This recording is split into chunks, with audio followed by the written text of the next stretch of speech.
Guys please sorry. আসলে এই চোখের সামনে এরকম একটি ঘটনা ঠিক যারা শিক্ষার্থী ছিলেন তাদের জন্য ভয়াবহ। একটু কথা বলবেন যে আপনি তো শিক্ষার্থী, আপনি কি দেখেছিলেন? আমি ছিলাম ক্লাসরুমে, তো হঠাৎ করে একটা জেটের একটা সাউন্ড পেয়েছি। তো নর্মালি আকাশ দিয়ে উঠতেছে, আকাশের মধ্যে ব্লাস্ট হওয়ার একটা সাউন্ড। তো ব্লাস্ট হওয়ার পরে ডাইরেক্ট নিচে পড়ার একটা সাউন্ড হয়েছে।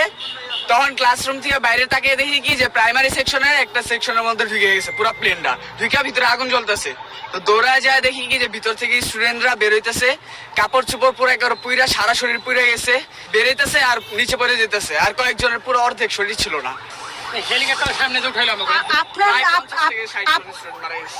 আপনাদের আপনাদের আর আপনার পরিচিত বন্ধু কেউ কি এরকম আহত হয়েছে? না না, এখনো পাইনি।